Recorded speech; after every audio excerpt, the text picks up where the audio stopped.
my job in the, I was 22 years associate pastor over at Holy Family in Council Bluffs. And there, I guess, I really found myself developing into who I am already, along the way, and found that everything connects in some way. And when I went into the art, well, my pastor that invited me or opened up the position in Holy Family, he's the one that said, Lorraine, this is a good phase of time for you, when I was going to retire. And he said, this is a good phase of time. He said, retirement is doing something you've always wanted to do, but never had the time to do it. And so I took a little bit of oil painting just out by the river over in Council Bluffs one summer. And then I did that, and I was surprised at what I was able to paint. And so I met a lady there that also did watercolors.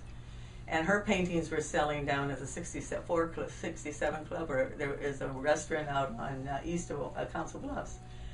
And I saw her work there, and I met her in the park, and at one point I asked her if she would teach me the beginnings of watercolor. She said she'd be happy to. It didn't work out that way. She died before that ever happened. And so when I came here, I just thought that's something I want to do, and so this is the time to do it. So a year ago, February, I took this class at the Joslin in watercolors. It was 6 lessons. I made 4 of them. But what I learned from that class from John was the art is within, and what you get out here is what you see within, and you just pull it out. And so I remember I had sketched that bird, and I had done some sketching, and I took it to class, and I said something about this one's neck is too short, and I was critical on my own art, and a lady in the class said, Lorraine, that's your art. That's the way you see it. And so what's wrong with seeing it with the shorter neck? Or none of us are perfect, right? So, and then the point that John was referring to was reading that art. It's just a nice quote, and I don't know if I have it just right in front here. It's you can paint whatever, you can choose whatever paint you want to color your day.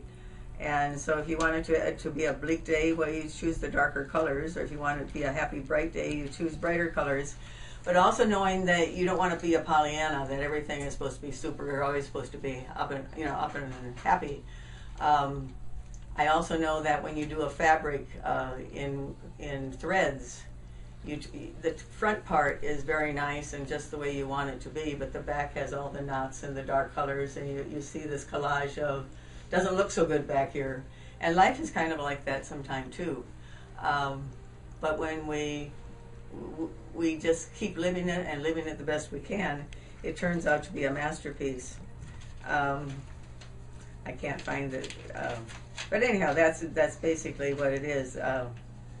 I made this little book just when I did my Jubilee. I have favorite songs and favorite words and a lot of things. And I started writing them, some of these down, and then I would sketch around it. And I thought this would be people who, this is pretty much what my life is. I still can't find it, but it's in here somewhere.